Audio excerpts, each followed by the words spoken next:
मित्रांनो नमस्कार, जय महाराष्ट्र। आज आपण पाहणार आहोत असा एक विषय ज्याची उत्सुकता संपूर्ण महाराष्ट्रालाच नाही तर देशाला सुद्धा लागली आहे।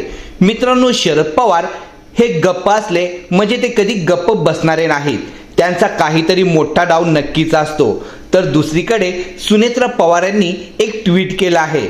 तर या ट्विटमुळे फडणवीस, तटकरे, पटेल यांच्यासोबत अनेकांची बोलतीच बंद झाली आहे।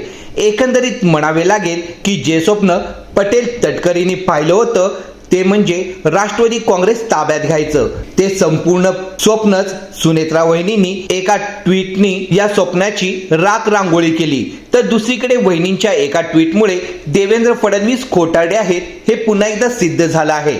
सुनेत्रा वहिनींच्या एका ट्विटमुळे भुजबळ, तटकरे, पटेल, मुंडे यांची भविष्यात राष्ट्रवादी काँग्रेस पक्षातून हकालपट्टी निश्चित करण्यात आली आहे असंही म्हणता येतं।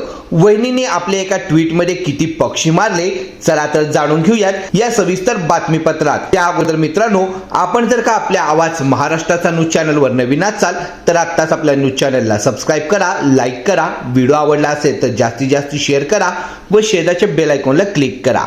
मित्रांनो, जय महाराष्ट्र। नादी लागला तर तुम्ही औषधाला देखील या ठिकाणी उरणार नाही। काँग्रेस पक्ष औषधाला देखील त्या ठिकाणी शिल्लक राहणार नाही।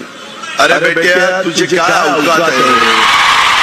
तुझ्या 10 पिढ्या यायला पाहिजे राष्ट्रवादी संपवायच्या करता तू कोणाची पंगा घेतो? अजित दादा पवार यांच्या अपघाती निधनानंतर त्यांच्या जागी उपमुख्यमंत्री बनलेल्या त्यांच्या धर्मपत्नी सुनेत्रा पवार यांनी आज एक ट्विट केलं आणि अक्षरशः सगळ्यांचीच बोलती बंद झाली। यामध्ये प्रफुल्ल पटेल, सुनील तटकरे, छगन भुजबळ आणि त्यांच्यासारखेच त्यांच्या पक्षातले इतर छोटे मोठे नेते यांना त्यांची लायकी दाखवून दिली। खऱ्या अर्थानं त्यांची जागा काय आहे या एका ट्विट मध्ये त्यांनी दाखवून दिलेलं आहे। दुसरी गोष्ट म्हणजे देवेंद्र फडणवीस यांची बोलती बंद झाली नव्हे, त्यांना तोंडावर पडले। देवेंद्र फडणवीस बोलून फसले असंच म्हणावं लागतंय। आणि तिसरी गोष्ट म्हणजे शरद पवार, जयंत पाटील, रोहित पवार जे बोलतायत त्या गोष्टी निराधार नव्हत्या तर त्या साधारच होत्या असं त्या एका ट्विट मधून दिसतंय। म्हणजे सुनेत्रा पवार या पवारांच्या सून आहेत आणि त्यांचं एक ट्विट, अक्षरशः एक ट्विट आलं आणि सगळ्यांचीच बोलती बंद झाली असं म्हणावं लागेल। काय म्हणाल्या बरं त्या ट्विट मध्ये? त्या म्हणतायत, आदरणीय श्री शरद पवार साहेबांच्या सार्वजनिक व संसदीय जीवनाला आज 60 वर्षाचा ऐतिहासिक त्यांचा टप्पा पूर्ण होत आहे। 1967 मध्ये सुरू झालेल्या त्यांच्या जनसेवेचा प्रवास आजही तितक्याच ऊर्जेनं आणि निष्ठेनं पुढे जात आहे। महाराष्ट्र विधानसभा ते संसद भवनापर्यंत विविध जबाबदाऱ्या समर्थपणे सांभाळत त्यांनी लोकप्रतिनिधी म्हणून सातत्यानं जनतेचा विश्वास संपादन केलेला आहे। या दीर्घ वाटचालीत त्यांच्या सोबत खंबीरपणे उभे राहिलेले कार्यकर्ते, सहकारी आणि सर्वात महत्वाचं म्हणजे जनतेची साथ हीच त्यांच्या यशाची खरी ताकद आहे। शेवटी हे वाक्य ऐकाच, म्हणजे ज्यांनी खरंच टीका केली होती त्यांच्यासाठी त्यांनी कान देऊन हे वाक्य नक्की ऐकावं। पवार साहेबांचं मार्गदर्शन आणि प्रेरणा आगामी काळातही सर्वांना नवी ऊर्जा देत राहो हीच सदिच्छा। म्हणजे शरद पवार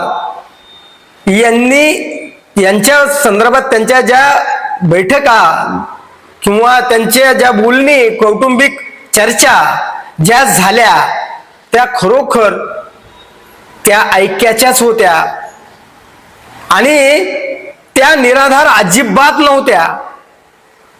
पण यामध्ये पहिला प्रश्न हा निर्माण होतो की हे सुनील तटकरे, हे प्रफुल्ल पटेल आणि छगन भुजबळ। प्रफुल्ल पटेल यांना तर पियुष गोयल जे मंत्री आहेत भाजपाचे त्यांनी राष्ट्रीय अध्यक्ष घोषित करून टाकलेलं होतं। आणि या तटकरे यांनी दोन्ही राष्ट्रवादींचं विलिनीकरण हे आमच्या बरोबर चर्चाच झाली नाही, आम्हाला काहीच माहिती नाही हे सांगितलं. तर छगन भुजबळांनी तर अक्षरशः खिल्ली उडवली हो. ते म्हणतात की या रोहित पवारांनी त्या अमोल कोल्हे यांना अध्यक्षपद देऊन टाकलं, पण आणखीन हे सगळी पदं सुद्धा वाटून टाकली असतील अशा पद्धतीने त्यांनी हेटाळणी करण्याचा प्रयत्न केला. पण पवार साहेब आणि पवार साहेबांची सून काय असते, कौटुंबिक नातेसंबंध राजकारणाच्या पलीकडे कसे असतात हे सुनेत्रा पवार यांनी एका ट्विट मध्ये दाखवून दिलं. आणि हे तटकरे, पटेल, भुजबळ यांची जागा म्हणजे त्यांची खऱ्या अर्थानं राजकीय लायकी किती, त्यांची उंची किती हे त्यांनी दाखवून दिलंय. देवेंद्र फडणवीस यांनी काय म्हणाले, देवेंद्र फडणवीस म्हणाले होते की अजित पवार आणि शरद पवार यांच्या पक्षाचं विलिनीकरण होणार होतं, तर अजित पवार यांनी माझ्याशी चर्चा केली असती, माझ्याशी बोलले असते. पण असं काही घडलंच नाही.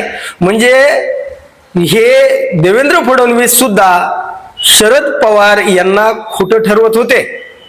त्यावर शरद पवारांना बोलावं लागलं देवेंद्र फडणवीसांना की तुमचा संबंध येतो कुठे, तुम्हाला बोलण्याचा अधिकार नाही हे सांगावं लागलं. तेव्हा कुठे देवेंद्र फडणवीसांच्या डोक्यात प्रकाश पडला आणि त्यांनी नंतर बोलणं बंद केलं. पण त्यांची जी पिलावळ आहे ती मात्र बोलतच राहिली.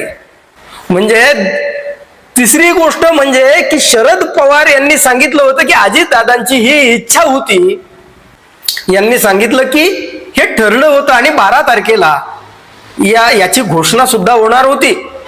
पण या गोष्टी भाजपनं नाकारणं साहजिक आहे. पण प्रफुल्ल पटेल, हे भुजबळ आणि हे तटकरे यांना राजकीय महत्वाकांक्षेचे धुमारे फुटत होते की काय. त्यांना असं वाटत होतं की हा पक्ष आता आपल्या पंखाखाली आहे, आपण हा पक्ष आपलाच आहे आणि आपण वाटेल तसं त्या पद्धतीनं या पक्षाला भाजपच्या दावणीला नेऊन बांधू शकतो. याची कुठंतरी त्यांच्या मनामध्ये याचे म्हणजे धुमारे फुटले होते महत्वाकांक्षेचे. त्याला कुठंतरी या एका ट्विट मध्ये सुनेत्रा पवार यांनी खरंच त्यांची जागाच दाखवली म्हणावं लागेल. आणि शरद पवार हे सुनेत्रा पवार यांच्यासाठी काय आहेत हे त्यांनी दाखवून दिलं. म्हणजे त्या म्हणतायत की साहेब ही आमची प्रेरणा आहे, साहेब आमचे मार्गदर्शक आहेत आणि त्यांची जी काही कारकीर्द आहे, त्यांची जी ताकद आहे, त्यांचे कार्यकर्ते असतील, सहकारी असतील अथवा जनता असेल, ही ताकद आहे आणि त्यांचं मार्गदर्शन आम्हाला म्हणजे नवी ऊर्जा सतत देत राहो ही त्यांनी सदिच्छा व्यक्त केली आहे.